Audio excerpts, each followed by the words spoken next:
Good afternoon, everyone. This is Representative Mahmoud Noor. I welcome you again to the Committee on Workforce and Business Development Finance to order. And with that, I just wanted to mention that this remote hearing is being conducted pursuant to the Rule 10.01 and can be viewed online at the House webcast. With that, I just wanted to ask the legislative assistant for the committee to take the roll. Noor, Present. Jong, Present. Hamilton, Present. Baker,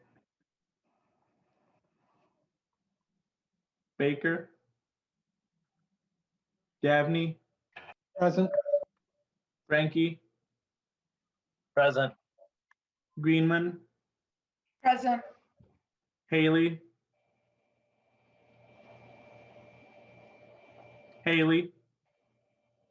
Jurgens, Present.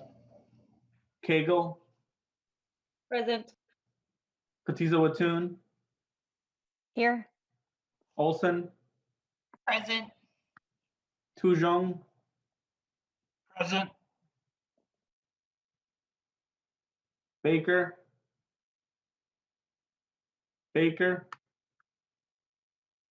Haley, Chair, we have quorum. Thank you, Jason Chavez. There's a quorum present. I would like to entertain a motion to approve the minutes for January 25th. So move, Mr. Chair. Representative Jay Jong moves the approval for the minutes for January 25th. Any discussions? See none. All those in favor, please say aye. Aye. Opposed? The motions for January 25th have been adopted.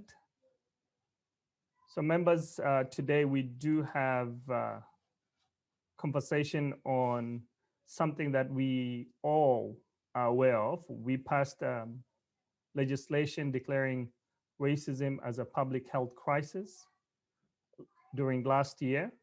And over the course of this summer and also this fall, there have been conversation on this subject.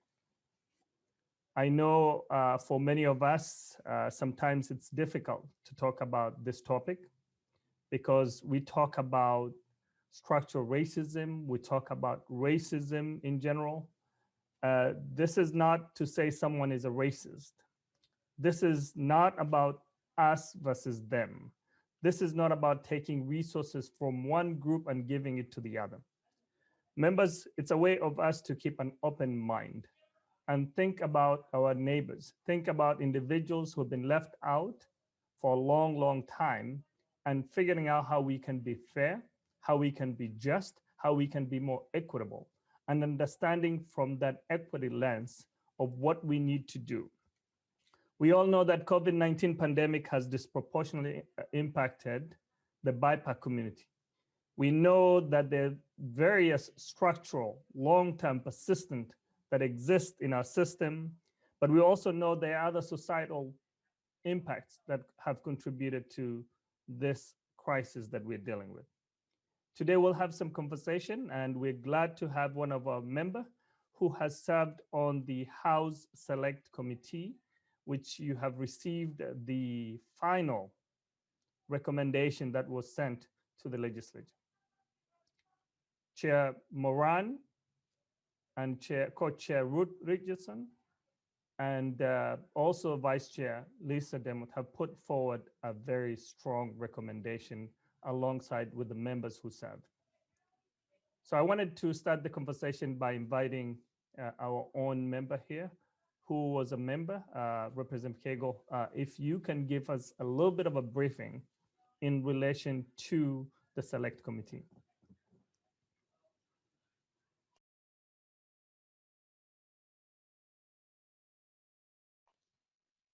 Thank you, Mr. Chair and members.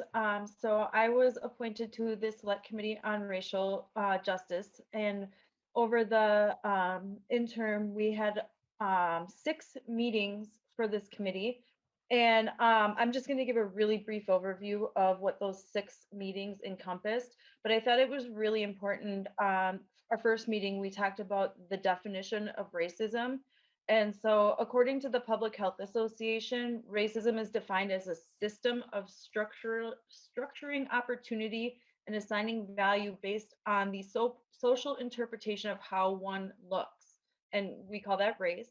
And that it unfairly disadvantages some individuals and communities and unfairly advantages other individuals and communities and saps strength from the society as a whole and wastes human resources. And so, as Chair Nora was saying, racism is a system. It's not an individual character flaw or personal moral failing. It's a system of power that structures opportunity and assigns value um, based on a so-called race, the social interpretation of how we look. And one thing that I've found very helpful just in my kind of personal journey through this is this quote about anti-racism from author Ibram Kendi. And it's an anti-racist world can become real if we focus on power instead of people, if we focus on changing policy instead of groups of people. And it is possible to overcome it is possible if we overcome our cynicism about the permanence of racism. So I find that super helpful when thinking about this conversation, that we're not talking about people or their individual feelings, but we're talking about the system as a whole. And so the 6 meetings that we had, our first meeting was what we had that definition of what is racism. And then we had a really good presentation about the maternal child health mortality and morbidity. And Black and Indigenous infants in Minnesota are twice as likely to die before their first birthdays than white infants. And nationally, US born Black women have the worst birth outcomes of any racial group. So even when controlling for household status, education, general health, income, insurance status, housing, stark disparities still remain. US born Black women in Minnesota are nearly 3 times more likely to die during pregnancy or within 1 year postpartum than white women. And Indigenous mothers are nearly 8 times more likely to die in this period than white women. And we know that approximately 60% of these deaths are preventable. So the fact that these deaths are preventable highlights an important question. If these deaths are preventable, why are Black and Indigenous women dying at a higher rate? Our second meeting was about adverse childhood experiences and racism. And I think, that's something that we're becoming much more familiar with, how these childhood experiences not only can carry through generations. And that kind of led to our historical trauma. We took a deep dive into the history of Indigenous people in Minnesota, and as also the historical trauma of African Americans in Minnesota. And this was something that kind of hit home with me because over the Christmas holiday, I was able to go and visit my grandmother, and she has all these family tree, books and histories that I'm sure a lot of families have. And there was a page about one of my distant relatives participating in the mass hanging of the Indigenous people of Minnesota down in Mankato. And so this is something that is throughout our history, and we have to recognize. Meeting 4, I think, was very powerful. It was very powerful. We had the public in to testify on the impacts of racism in Minnesota. And then in meeting 5, we took a big portion of time to watch the Jim Crow of the North as it relates to the economic crisis in Minnesota, and specifically about redlining and how, just buying a house in Minnesota has been something that was challenging. And then I'm super excited that we have Dr. Corrie here to present. And then the 6th meeting, we went over the report and adopted the final recommendations to the legislature. And so this, thinking about this committee, and I'm sure Dr. Corrie will cover this because I'm pretty sure I pulled this from his presentation. But and there was also a report that Citi had done as well, talking about the economic costs of racism. And so the US economy lost $16 trillion due to racism. 6.1 million jobs were not generated over the past 20 years because of racism. And BIPOC communities in Minnesota have lost an estimated $287 billion. And so, really when thinking about the economic impacts of racism and how it applies to this committee, this is really where my head went when seeing these. And it was a really, I was so honored and proud to be part of that committee. And I just thank you for the opportunity to be able to present a little bit about it. Thank you so much, Representative Cagle, for sharing and also serving on the select committee. We appreciate your input. Members, you've all received the final release from the House Select Committee. If you have a chance, I will ask you to watch the 6 sessions if you have time, but also read because there's so much that we can do together. If we put the time and effort to understand the deep-rooted structural racism that exists in our society, and for that, I think for this committee, as part of the initial presentation in Ways and Means, we have to ask ourselves, what are we presenting to the committee? And I will ask everyone to always ask that question. How will this impact other communities, especially the BIPOC community? You'll have to answer the question on equity so that you know exactly how this will be impacting the communities that we represent. If it doesn't, you have to state the same. So this will become a standard for us to work together to understand different communities that we represent. I would like to bring our first presenter, and I would like to ask members to wait until the end of the presentation so you can ask questions. Please take down all your questions and raise your hand. I will call you and you can ask any questions, and you may find the answer through the presentation. So members, as usual, wait until the presentation is completed by the presenter. With that, I want to introduce Dr. Bruce Corrie, who is well known in this field and has been doing a lot of research and documentation throughout his career on this subject. Dr. Bruce, please welcome to the committee and start your presentation. Thank you, Chair Noor, and thank you, members of the committee, for having me here today. It's an honor to be here to share some of my insights and findings, and I'll also take it on myself to keep track of time, and so that we have enough time for questions and as we move towards the end of the presentation.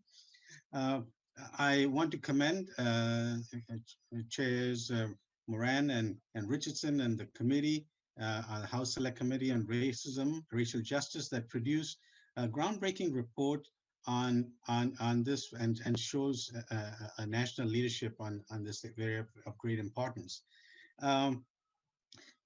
Most people in Minnesota will agree that racism exists and racial structures exist. And what this committee has done is to help develop some shared understanding about that experience, about what do we mean by things and what are the consequences.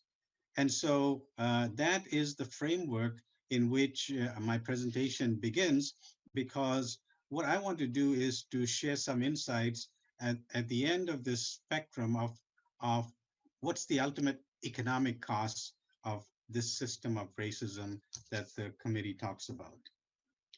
And so for the most part, I'm going to be using some very simple census data and analysis of census data. I will be using a little bit more sophisticated model to show how what we do in investments for racial equity will benefit all of Minnesotans. And I also want to be I realize that we are in a tight budget situation, and so I'm offering some recommendations and policies that, for the most part, do not require major investments, but can leverage major investments in this very timely moment. My academic and professional credentials are in the slides I forwarded. My apologies. I added some new slides, and because I constantly work on my ideas, and so before the committee, I sent forward some more recent additions to the presentation. So I'll begin sharing my screen now.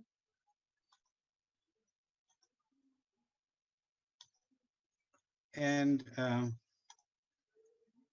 the major areas that I'm going to be covering today is on the economic representation of BIPOC assets by legislative districts, the economic cost of racism, and some implication for business, workforce, and real estate development.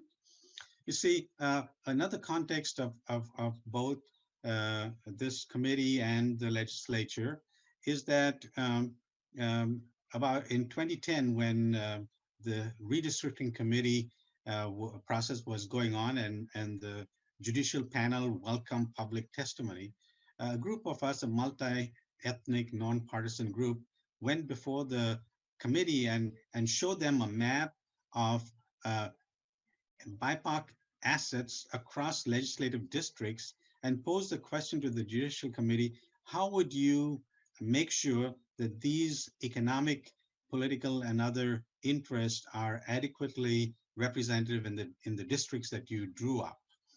And so we also had offered them a model that we developed to show them what we could achieve using the simple principles of redistricting. So today, when I look at income, which is basically population times income of the BIPOC communities by districts, I find that over about 125 legislative districts have economic assets of 100 million or more in their districts, constituents that need political and economic representation of their districts. And so this would cover about 85% of Senate seats and 51% of House seats. And for complete lists, there are links on that slide. And this committee itself, when I add up the economic interest, there's a 2.56 billion of economic interest reflected in each of your districts. So how could we be good stewards of these economic assets and grow these economic assets, because it is needed, the need of the hour? And the context that the report talks about was this disparity between a very flourishing economy and huge disparities, especially for Black and Indigenous Minnesotans. The committee talked about these patterns of discrimination in housing, in these redlining maps that were a fundamental source of depletion of equity and wealth building in the BIPOC communities across Minnesota, and documented in these maps. And in other areas like education and business, there are various channels that where these policies ultimately takes its toll, or environment takes its tolls on these outcomes. And in my research in 1987, I basically illustrated that the emperor has no clothes, because I looked at what is the impact of economic policies ultimately on child survival and development of children in poverty. And so it was very complex mechanisms that the report documents that ultimately, so there are consequences of our actions or inactions. And so the value and the assets that the BIPOC communities bring are not only in the metro area, they play a very important role in the workforce all across Minnesota, as documented in these deed reports on both unemployment and employment and labor force in central Minnesota and northeast Minnesota, northwest Minnesota, southeast Minnesota, southwest Minnesota, and the Twin Cities area. And so they give us an idea of how we can tap these resources and labor force and talent and skills across Minnesota. Also, there have been reports, and I was the chair appointed by Governor Ventura in 2000 to statewide hearings and collection of data and analysis on the governor's working group on minority business development, and we produced that report, which has some very good recommendations of growing BIPOC businesses. And so there are other reports over years like the Equity Blueprint and the Twin Cities Economics Plan and others that repeat many of these similar kinds of recommendations. And unfortunately, a lot of these recommendations are on the table and have not fully gone into policies. So it is not surprising when we look at racial disparities as documented by the Bureau of Labor Statistics, the Office of Higher Education, and Census, to see that there are gaps in income. Blacks earn 77 cents on the dollar compared to whites, Native Americans 68 cents. There is a huge 21% gap in education, in 6-year graduation rates. There's a 53% gap in home ownership aid rates. And if you look at the business that this committee looks at a lot, the typical size of a BIPOC business is around 165,000 compared to about 1.4 million in terms of businesses at large. You might hear me say Alana sometimes when I talk about minority communities. It's my way of focusing on African, Latino, Asian, Native American communities. BIPOC is a more popular word, so I use that frame to also talk about this matter. So when I sum all these different gaps in income and housing and business development, and these are very narrow summation. I haven't gone into the multitude of areas that racism impacts. But when I look at these economic assets, there could be at least a $287 billion cost in terms of equity and wealth lost to these communities, and also lost to the state of Minnesota. If Minnesota had this in the economy, we would have been growing, our GDP would have been growing very rapidly. And this also implies that we were losing around $2 billion in taxes because of this income. So in the handout, I kind of break down the where this 287 billion occurs in the loss in income. If you look at lifetime earnings, so what would a typical person earn if they had a bachelor's degree, if they had a associate degree, if they had just a high school or less than high school, and how does it compare to the state's average? And so that's how you get this gap on lifetime earnings. What would happen if BIPOC businesses were of the same size as every other business in Minnesota? What would happen if the BIPOC community has the same home ownership rates like the rest of Minnesota? And summing all of that, I come across, I estimate this asset, and I mean the value of the cost. And I want to point out that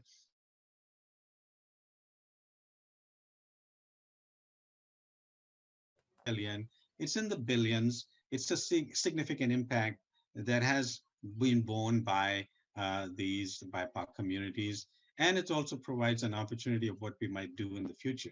So the question that is posed before us is, how could we leverage these BIPOC assets to build the Minnesota economy? I like the framing of the matter that has been provided by Speaker Hortman and Chair Moran and others, that when we look at racial inclusion strategy, you look at like butter in the batter. And you know, when you bake, what butter does to not only the batter, but also to the final product. It makes a beautiful cake, right? And so focusing on investments and focusing on the BIPOC community wealth creation, we are going to build the whole of Minnesota, at the same time address some of these historic costs. So the first step on this journey is to acknowledge that this community brings and represents $1.4 trillion in assets. And as a point of comparison, the economy, the GDP of Mexico is about 1.2 trillion. So that's the magnitude of what and the potential of what the BIPOC communities can mean to Minnesota. And it's very important to acknowledge this value in our engagement, because we all know that one of the fundamental building blocks of oppression and racism and all other forms of oppression is the denial of value of the person. Because when you deny their value, you can exploit them. But when you acknowledge the value and treat them as assets, you're going to have healing and unleashes powerful energies to build Minnesota. And again, how is this 1.4 trillion broken down? It's in the income that people have, it's on their businesses, it's on their lifetime earnings. And we have two big pools of current potential and future potential. There are about 500,000 workers, essential workers, high-tech workers, and then we have about 500,000 people, human capital waiting to be formed, that is people in our school and university systems. And if all of them have a bachelor's degree, that would represent about a 1.5 trillion of lifetime earnings for Minnesota that they can tap on, and the impacts for taxations and others. And so they bring a lot to the table. And one of the challenges that we find in our BIPOC communities are these big gaps, the gaps in capital, the gaps in capacity, the gaps in collaborating between various different groups and with the policy work, and then the policy gap of bringing in policies that can be effective. And so the House Select Committee on Racial Justice proposed a $1 billion economic development fund because the magnitude of the challenge is huge and you have to have a response that way. And I want to illustrate different ways that we can get to 1 billion, which need not necessarily be 1 billion of new investment, but ways in which we can leverage existing resources and ways in which we can change policy that would have major economic impacts. So why would we need a $1 billion economic development fund? Well, we need to have a core wealth building infrastructure in every community, every BIPOC community. They should access a business incubator, maker spaces, job boards, land trusts, an equity fund for capital, home housing. They should have technical community-based organizations that can help in their wealth creation activities. And all of this would require investments. At the same time, it's very timely because the nation is realizing the importance of addressing the issue of racial disparity. And there is a lot of possible funding that's going to come from multiple sources. And if the state shows the leadership and offers the leverage, the state can capture these resources. So a way in which you could leverage a smaller amount of money to gain economic maximum impact would be, say, loan guarantees. So for a loan guarantee of $100 million, you can leverage maybe close to $1 billion, because when you enter a deal, there's a risk sharing, and banks and other entities would like to come into the picture, but they would like to have some kind of a backup. And an example would be the loan guarantee that BEAD has for the PPP program that a president of Drake Bank shared with me how effective it was, because it allowed the banks to go out and give these loans to help these small business get access to these loans. And there's not, the loan loss ratios on this are very low because the banks and others do their due diligence.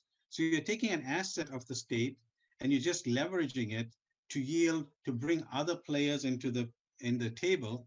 And for example, if you were to do a project, you would have these loan guarantees, or you would have TIF districts, and these could be complemented with fundings from banks, foundations coming in, ethnic-based, community-based organizations that are actually managing these projects so that wealth percolates to the communities and there's ownership and empowerment that occurs.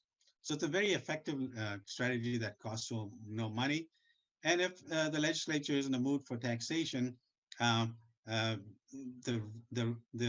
redlining and the depletion of real estate assets sets the base of a tax that could fund the repayments of the bond. The House Select Committee also recommended things that cost no money, and that is enforcing Chapter 16C and dedicating 15% of all public contracting to BIPOC, because the statute says 25% of all contracting should go to small business, and establishing these 32% workforce goals, streamlining the bidding process, redesigning proposals, breaking down processes and artificial barriers, unbundling large projects, and so on. And then enforcing a very effective tool that we have, Section 3 of HUD. And why it's important, because from the time I was looking at this statistics in 2000 as chair of the Governor's Working Group on Minority Business Development, and today, the percentage of total contracts going to the BIPOC communities has hovered around 1%, 2%, and that is for the past 20 years. So this is the time of leadership. This is the time that we could make a big difference. And when we do something, we have to make sure it's not a one-time kind of an investment, but we got to make sure that these businesses grow by helping them develop mentoring relationships, helping them with capacity, and setting goals so that when we look back, for instance, in this database of certified businesses in the CERT database, I looked at about 600 businesses. If that's your baseline, 5 years from now, with contracts, we want to see how have those businesses grown, what kind of jobs have they created, what kind of revenue are they bringing to the state, as well as their own growth. So investing in the BIPOC communities are going to help everybody, and I want to illustrate how. And this word, this phrase, or this vision of the African American community, the lift as we climb, fits in how investment in our BIPOC communities can actually cause all of Minnesotans to improve. So I use a model called the implant model, which shows the intersectionality of our investment decision. So I posed this question to the model: since BIPOC businesses are about 10% of all businesses, but only have 1% of all sales, what would it imply if they began to have 10% of sales in different sectors in which they were located? So that was my initial run. And the model revealed that if they were to grow this way, total output in the state would grow by 111 billion. And if you notice, there are so many different sectors that will be benefiting from this growth in business. It would create 500,000 jobs it would support 500,000 jobs for all Minnesotans, and would cost an estimated 13 billion in tax increase. So it could be a win-win situation. I looked at some scenarios, for instance, in the bonding bill that was last year awarded to the Hmong American Farmers Association. Beyond the bonding bill, that was a strategy to build the next generation of farmers, Hmong farmers, Latino farmers, African farmers, Black farmers, Native American farmers. And by this small project in Dakota County could leverage growth and investment and the tax base in Dakota County. I did another simulation on the Red Lake Nation and showed how that investment of 5.5 million in the Red Lake Nation project would generate 14 million as an estimated growth in output, and support close to 150 jobs, and generate about 2.51 million in federal, state, and local taxes. So as you invest in the BIPOC communities, they're going to help all of Minnesota's improve, and some of the recommendations we talked about earlier. I also want to share with you something that's been close to my heart and my work, where I've worked a lot on with others on how cultural assets can be leveraged as a strategy for economic development in low-income, diverse neighborhoods. And if you go to down University Avenue, you have Little Africa and Little Mekong and Rondo. And these are cultural destinations that are not just a grocery store. To become a destination, they should offer cultural vibrancy such as food, music, art, murals, and so on. They should offer a welcoming, quality, and safe experience. And it's a business, an investment in business and wealth creation. And in order to happen, most likely you need a partner, a community-based partner, a CDC, to help these businesses achieve this. And an example of this would be, this is a restaurant by the airport, Al Galgal, and you could see an event that featured artists, African artists, and Ethiopian coffee, and in a restaurant that has murals out there to encourage people to come and experience a different experience. And on Lake Street, you can see the multitude of these experiences offered. and the murals and the food, like here, the many different flavors of Mexican ice cream. And you don't have to go to Bangkok to achieve the vibrancy of Bangkok night market. We had it right here in our backyard in St. Paul. And Little Africa, we don't have to go to Africa to enjoy the music and the sounds of Africa.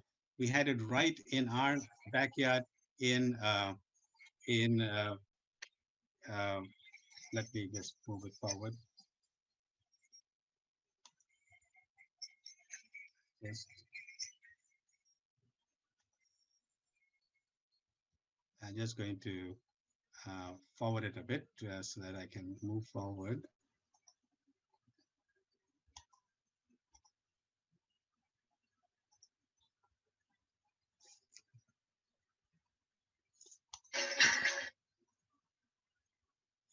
Excuse me.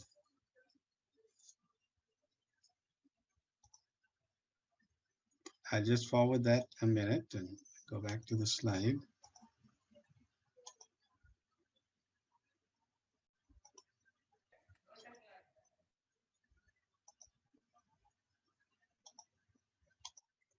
Similarly, we have in the American Indian Cultural Corridor that offers the experience of the indigenous people, an experience of Rondo and the Pullman Porters on University Avenue.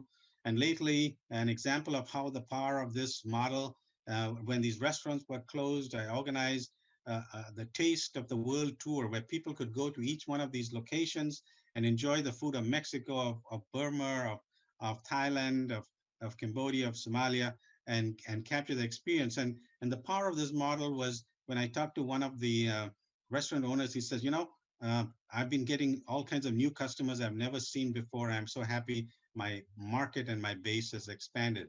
So while you think about investments, think about grant programs to invest in murals and art and entertainment to create these cultural destinations, capacity grants to the organizations that are helping them achieve these grants. And we have some tools already in place, 1% of art in public buildings, and the legacy funding, there could be percentage of them dedicated to the ethnic artists so that they can facilitate these models to grow and expand in Minnesota. Finally, I want to talk about workforce and the importance of the hard hit BIPOC communities during COVID crisis, as Chair Noor mentioned. What the latest statistics of DEED is showing in this central area is that the challenge of prolonged unemployment and being separated from jobs being amplified in Black and indigenous communities in particular. And so what we need to do is some strategies to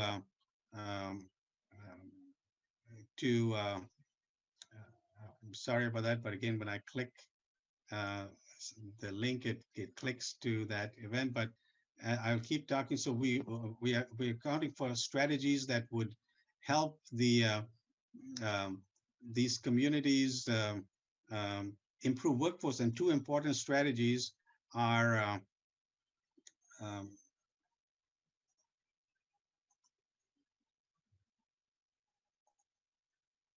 I can't freeze out of the system, so Dr. Corrie, you're still with us? Yeah. Okay. So you can see my screen? No, we cannot. So I know okay. the technical difficulties. Okay. So I'll keep on it because I'm just going to wrap up anyway.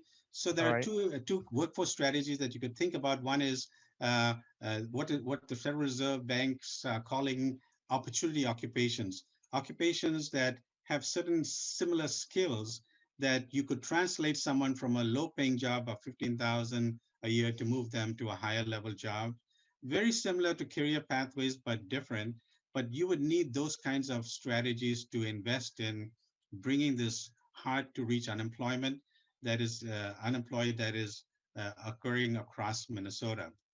And finally, in conclusion, I want to add that there are multiple other strategies such as the leveraging of bank deposits in the state, leveraging the state investment portfolio, uh, and other strategies that could help build in this pool of money and resources that uh, we could do things right now in investing in our communities.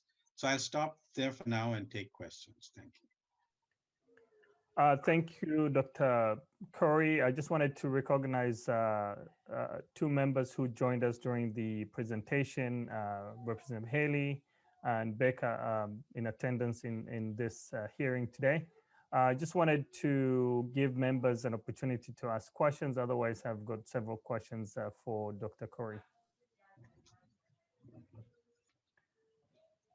So, Dr. Corrie, I think you mentioned as part of your last part of the conversation about the lack of, banking and other institutions.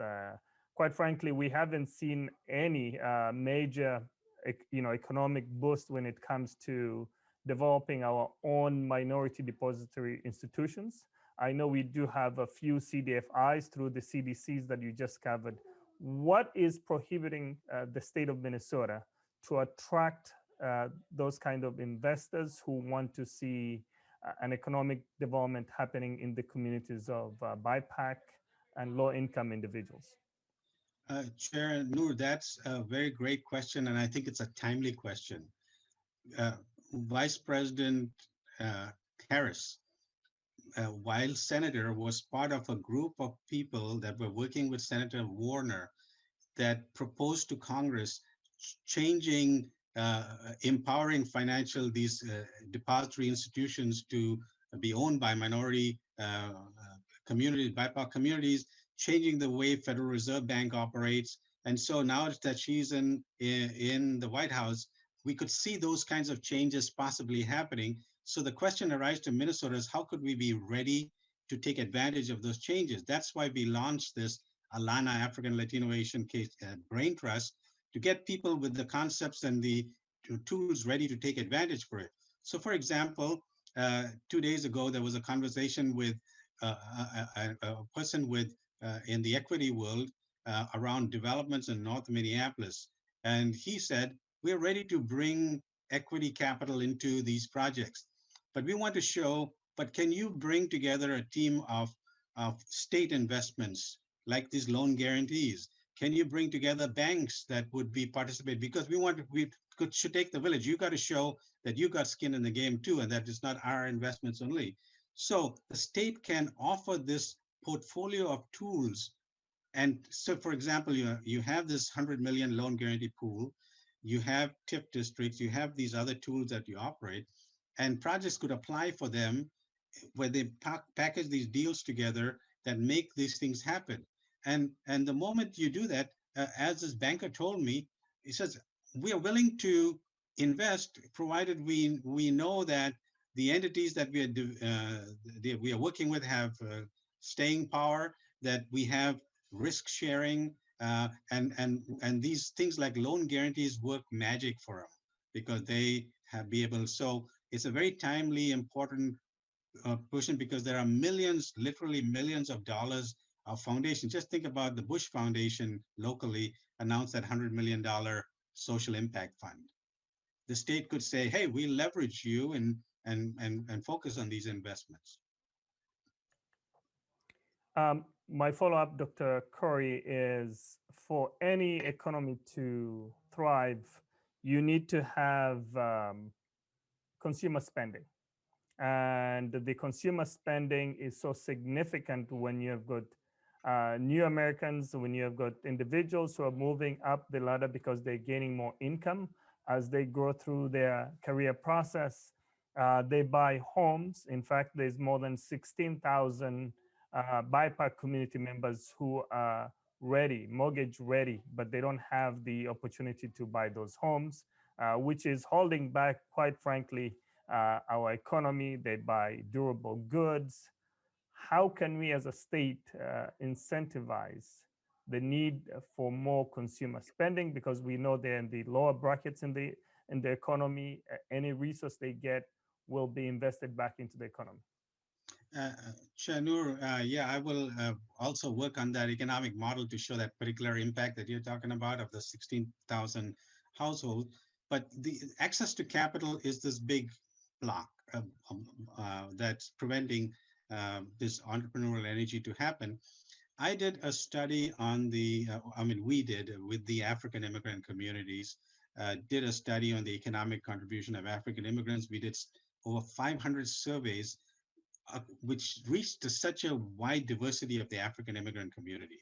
And from there, I estimated what were they spending. We asked them, where are you spending their money? They talked about the Targets and the Walmart.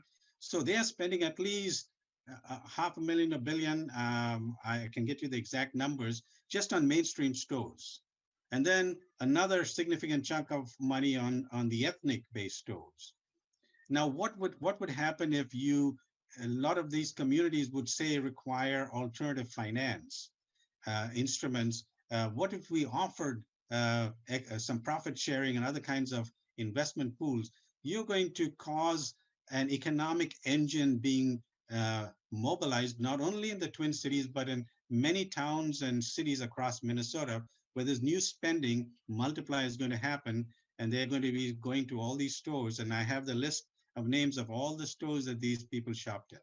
So that's a good question. So again, going back to how could we assemble a portfolio of tools that can leverage the spending, and then many things don't cost money, such as the utilization of businesses and existing state funding, the utilization of workforce and existing funding. Thank you so much, Dr. Corrie. I know you can wait for a few more extra minutes just in case there are any questions, but I just wanted to say thank you for the work that you do for all of us, and I appreciate your insight and dedication to this matter. So with that, we do have the second presenter, Andrea Ferstan. Please introduce yourself to the committee and welcome, and proceed with your presentation. Thank you, Mr. Chair and members of the committee. I'm going to pull up my presentation. I am Andrea Ferstan, Vice President of System Innovations with the Center for Economic Inclusion. And the Center for Economic Inclusion was established a little over 3 years ago by our founder, Tawana Black. And we have deep partnerships and focus on working with the public sector and with the private sector through partnership with community, particularly BIPOC communities, all with the focus on advancing an inclusive economy. So as we do this, we really look at commitments with employers and with policymakers that are focused around co-creating anti-racist talent, procurement, investment, and policy strategies, much of what you've been talking about today. We look at shared power and transferring of power with BIPOC communities to achieve income and wealth equity. This is about growing the pie. It's about ensuring that access to capital, to business development, to home ownership, that wealth is intergenerational wealth. And then it's about establishing goals. So really looking at, we have some equity goals in the state, but really looking at what are those key drivers of an inclusive economy. And I'll speak more to that in a moment. And then how do we ensure that we have that North Star and that we're having that shared accountability by measuring against that and using that as a lens by which we make budget decisions, policy decisions, much like you referenced in terms of the equity impact note. So here is metro data, but I think it's important to look at it. As we look at inclusive economic growth, this compares the MSP region and shows how we are lagging our peer metro regions in most dimensions of inclusive economic growth. And then when we look at disparities, and much of this has been touched on, I'm just going to really reinforce a couple points here, that the state of Minnesota continues to be the second biggest, have the second biggest income inequality gap, and that the median Black family income in the Twin Cities area is just a little over $38,000 a year compared to their white counterparts that's close to $84,500. So just another way of looking at that data that I think is extremely impactful. So we reference the disproportionate impact of the dual pandemic, I want to just lift a couple of these data points here, that BIPOC individuals in the metro area constitute 23%, yet have made up 36.6% of UI claims, unemployment insurance claims. And then, of course, we've talked about this Black-white wage gap and the 20% increase in that gap in the last 20 years. And this last one, I really want to make sure to lift up, which is that 41% of Black-owned businesses have been shut down by COVID-19 nationally, compared to just 17% of white-owned businesses nationally. So now let's shift and talk about the opportunity. And Dr. Corrie did a wonderful job of really speaking to sort of the economic opportunity and imperative to this. I'll just go quickly through a couple of these points that really by closing the wealth gap, we'd see a 4 to 6% increase in US GDP. And that as we look at employers' actions, I think this is particularly powerful that we've got 2/3 of leaders saying that they're creating an inclusive environment, and yet only 1/3 of employees are believing it. And if we were able to move or close this perception gap by just 50%, we would see over $1 trillion in increased profit. Then if we look at this in terms of income parity, you can see here that if we had income parity, we'd have 31.8 billion in GDP or 1.6% annual growth. And then if we think about this in terms of BIPOC businesses, I think this is particularly powerful, that they generate 5.2 billion in annual revenue. They're Minnesota's 9th largest employer. And then I think what is particularly powerful is that BIPOC businesses grew at 3.5 times the rate of all Minnesota businesses. And so if we're looking in terms of how we think about our economic recovery, this becomes a key lever in terms of intentional investment. The last piece here is it's showing that BIPOC businesses, if there was parity there with whites, we'd see 87,000 more workers employed today. And we know that BIPOC businesses disproportionately hire BIPOC workers. And so this becomes not only an economic driver, but a job creation strategy. So now let's talk about the approach. So as we talk about solutions, sort of big picture here, solutions should be centered on BIPOC individuals, communities. Solutions must be data informed, and solutions must be market responsive. We know our demographics are changing, and we also know that our labor market is changing. And so as we think about solutions, it's important that we are designing policies, making investment decisions that respond to those changes. This piece is the indicators for an inclusive economy that we use. And this comes from the Rockefeller Foundation framework for inclusive economies. And a couple things I want to touch on here is that this is about elevating a focus on policies and practices that will accelerate regional economic growth through increased access to opportunity, upward mobility, and increased empowerment for BIPOC communities. And these are where we really look to as we look at goals of where we need to be. These become the key metrics and drivers of really driving the growth that we want to see. So next, I'm going to really just dig into the policy recommendations, and some of these you'll be very familiar with. Both Dr. Corrie references, many of these are in the House report. But one I want to touch on first is the equity impact note that was put forward in 2016. Representative Moran spoke to this, and you, Chair, Mr. Chair, had spoke to this as well. This is, to me, is about institutionalizing what is being talked about now in terms of really how we use the note as a tool when looking at fiscal proposals. It provides a means of facilitating intentional focus on advancing racial equity and ensuring an inclusive economy best positioned for maximum growth by really looking at those budget proposals, legislative proposals within the context of that impact. I want to just note that the Center for Economic Inclusion, the Voices for Racial Justice are really willing to work with MMB, legislators, and all state agencies on developing appropriate criteria so that the execution of an equity impact note, or even that intention right now, can be taken across each committee and by each chair.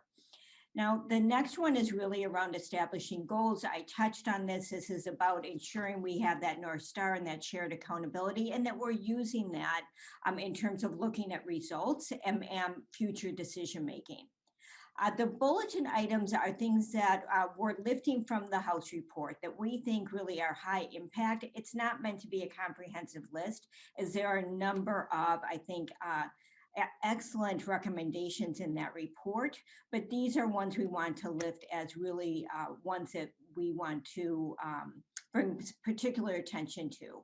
And so I won't read through these. These are ones you're probably familiar with, but I wanted to just close with a few comments that these recommendations are not charity. These recommendations are critical to undoing racism built into our policies, practices, and systems. Further, as outlined in the slides that I touched on earlier, these investments will have significant economic impact on the entire state's economy as BIPOC workers increase their spending power and BIPOC-owned businesses increase the number of family-sustaining jobs in the market. So I'll end here and turn it back to you, Mr. Chair, for any questions. Thank you. Thank you so much, Ms. Ferstan, for your presentation and insights into how to have an inclusive economy. Members, if you have any question, please feel free to ask.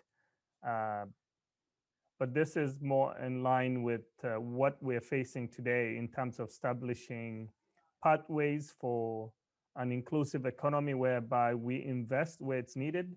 I know, Ms. Ferstan, you mentioned about the loan guarantees as one piece of the the puzzle to solve the need that we have at this point. So how do we reach a process whereby we can be more targeted and be more specific to ensure that the resources that we have will impact significantly on the inequities that exist in the market and the economy? Yeah, so this is something I'd be happy to have further conversation with, but I think this is and something that we could bring in our CEO to that conversation as well.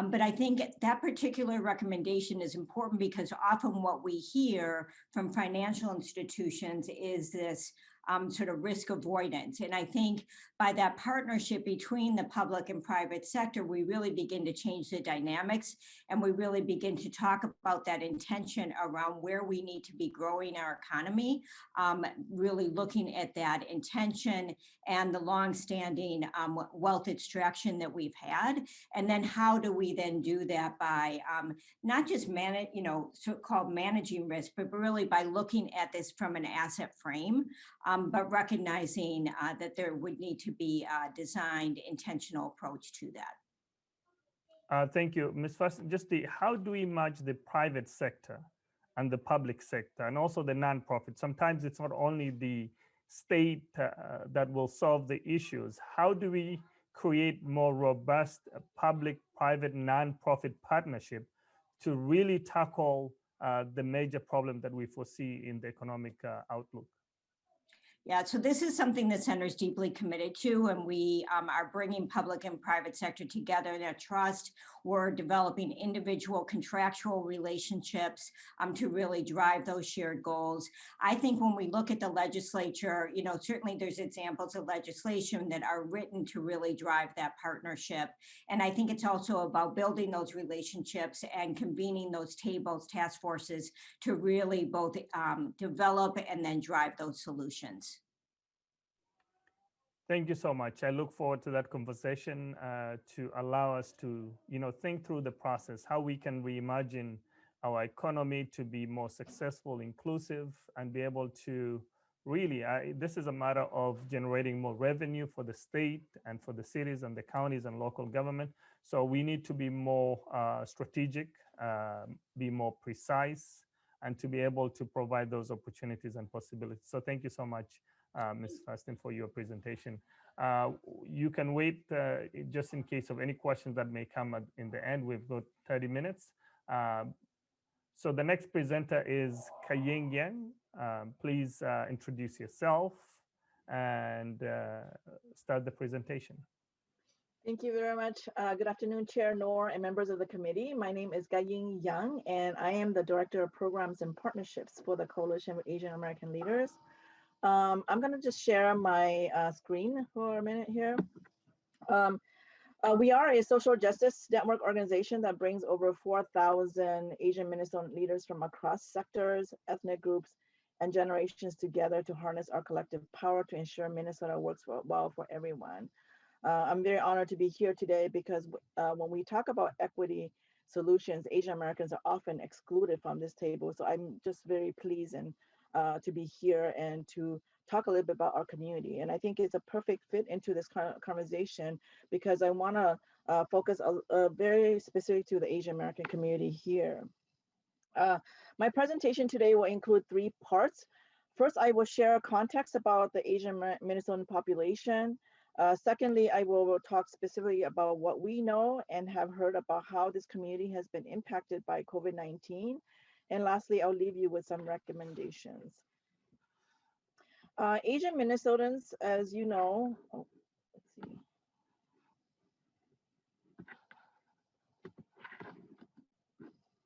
Asian Minnesotans, as you know, have a rich and complex histories with and experiences in Minnesota.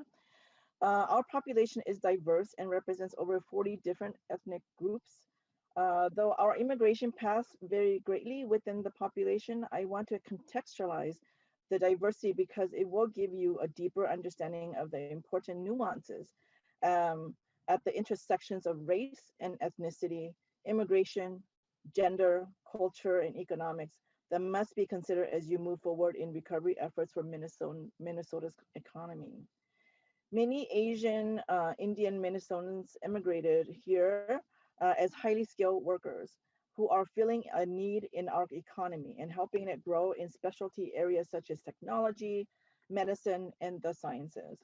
Southeast Asian Americans represent 60% of the Asian Minnesotan population and include ethnic minorities such as Hmong, Lao, Cambodian, Burmese, and Vietnamese.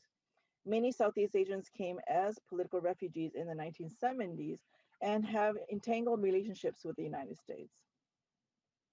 Karen, Minnesota from Burma are the largest recent Southeast Asian population to arrive in Minnesota. And Chinese Minnesotans include our first Asian families who came to Minnesota, but also a growing part of the newer skilled workforce needed by our companies here. And finally, Minnesota is home to our nation's largest Korean adoptee community. Together, the almost 300,000 Asian Minnesotans comprise 5% of the state's population and is the fastest growing group in our state and nation. We are one of the youngest populations with a median age of 29 overall, but are significantly younger within the Southeast Asian communities. So it's not a surprise that we make up the largest group of working aged adults at 26,000 people, according to the State Demographer's Office. As a whole, we pay over $900 million in taxes to the state annually. We make significant contributions to the Minnesota economy and community. And using Dr. Corrie's data, there are over 16,000 Asian businesses with $4 billion in sales and 27,000 employees with an annual payroll of $700 million. These businesses can be found in low-income neighborhoods, as well as in the medical and high-tech field. Over 130,000 Asian American workers build Minnesota's economy in a wide range of occupations, ranging from manufacturing and food processing to doctors and scientists. And over 88,000 youth are in our school and university systems. All are the future workforce of Minnesota. But like every community, we also have challenges.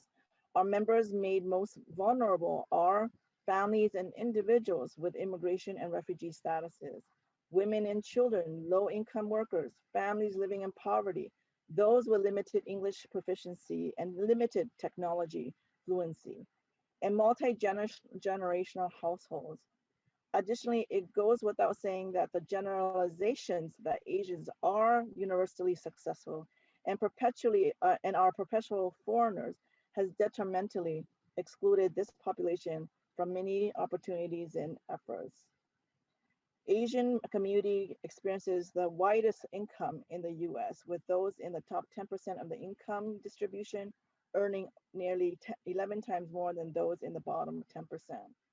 For instance, Asian Indians have nearly 4 times as much household income as the Burmese community. Hmong and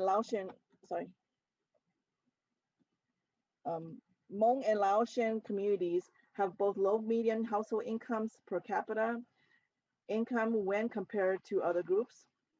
And in employment, aggregated data shows that across the board, overall state population, white population, Asian population, employment status is relatively same. Disaggregated data, however, shows us important nuances.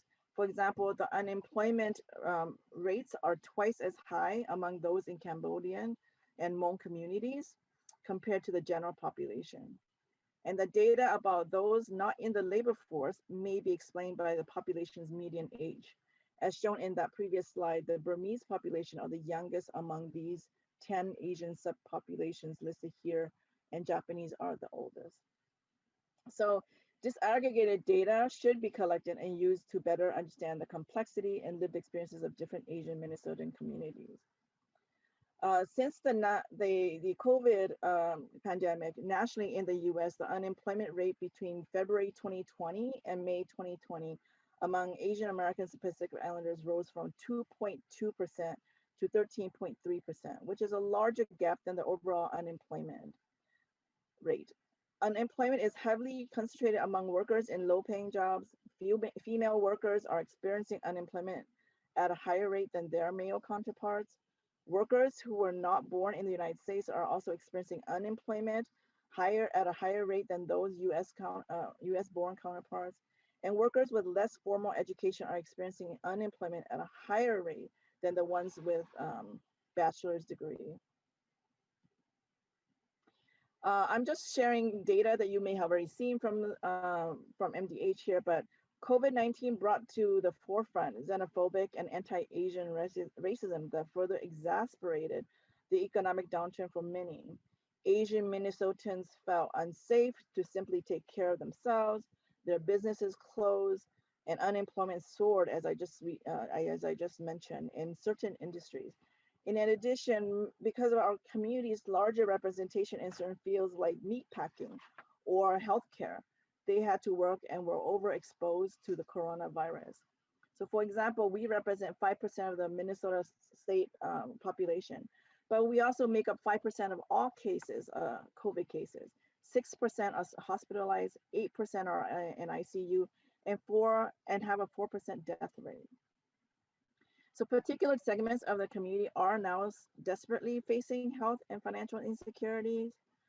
Asian Minnesotans are experiencing this crisis in a very unique and negative way. Like other minority groups, we face barriers to accessing health, education, and economic resources.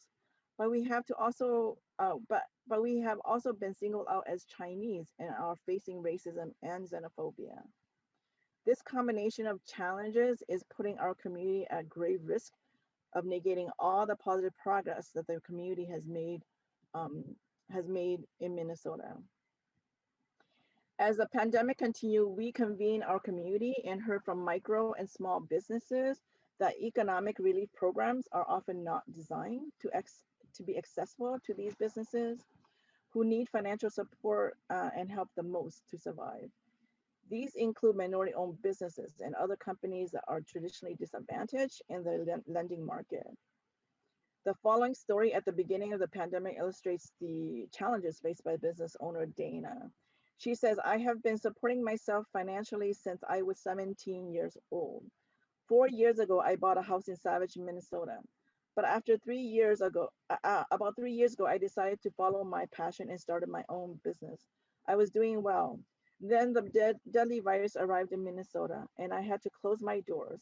I cried every day and I struggled to ask people for help. I felt like my independence and joy were taken away. I have been, oops, sorry, excuse me. I'm gonna go back a little bit, but let me finish her story. I cried every day and I struggled to ask people for help. I felt like my independence and joy were taken away. I have contacted all my financial institutions and where I have obligations asking for relief. They have been very slow in getting back to me. Fortunately, my student loan and building lease provided me 60 days of relief. But I feel lost because I don't know how I am going to be able to pay anything after 60 days. I'm scared to complete. The loan programs are complicated. I have started multiple applications, but I'm scared to complete them because I cannot afford the burden of any more debt. I call Deed and other programs because I need help, but they just tell me, I don't know how to help you specifically. They just advise me to keep looking at their website for updates.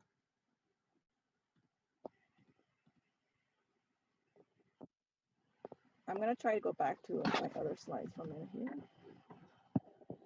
Dana's story and concerns are like so many small and micro businesses owned by Asian entrepreneurs.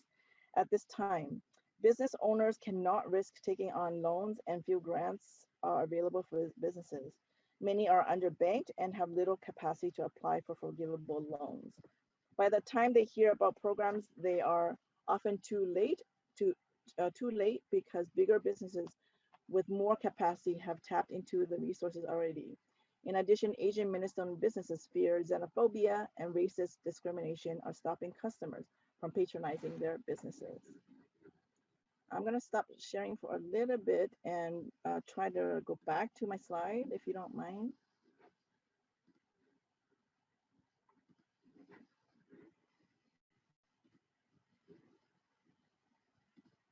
I apologize for the delay.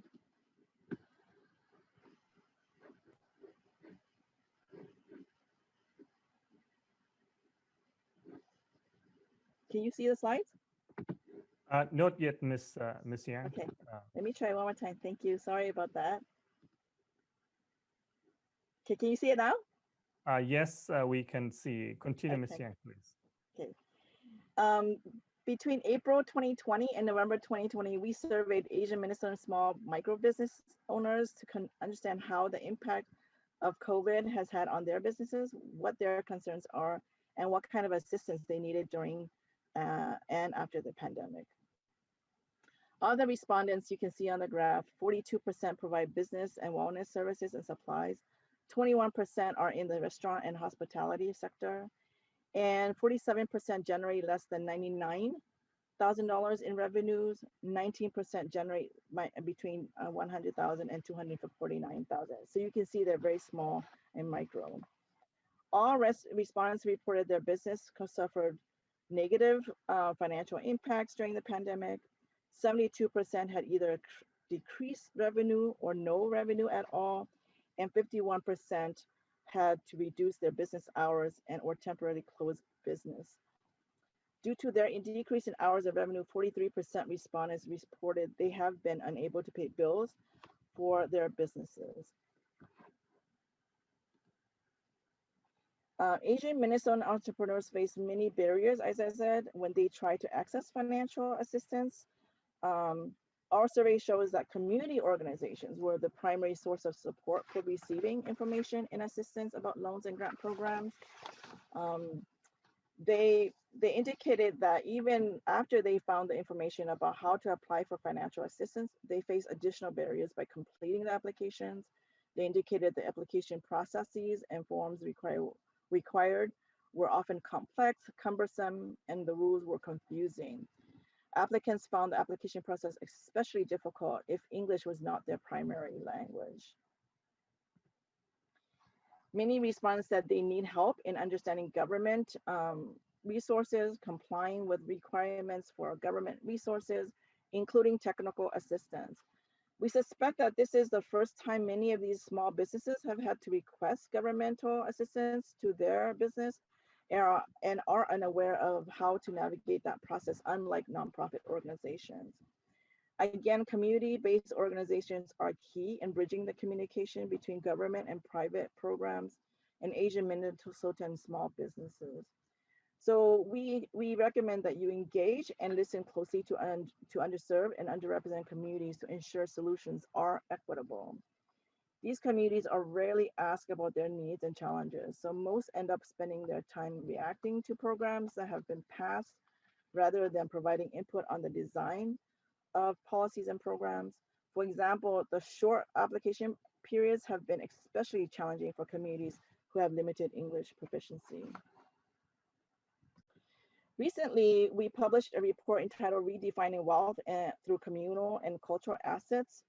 Our intention is to identify opportunities to better meet the needs and build on the assets of the community and develop systemic solutions that help Asian Minnesotans achieve intergenerational wealth.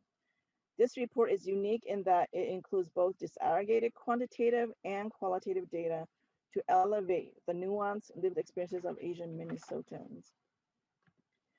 A key highlight of the report is that when the current economic structures and institutions are unhelpful or inaccessible to Asian Minnesotans, they rely heavily on family, relatives, and community members for support. There is a need to build on communities' cultural assets and communal behaviors to recover and build back better.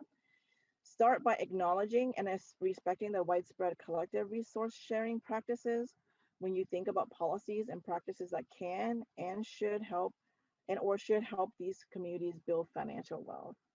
Identify and integrate these cultural values and assets into the financial practices and policies of formal economic institutions, structures, and systems.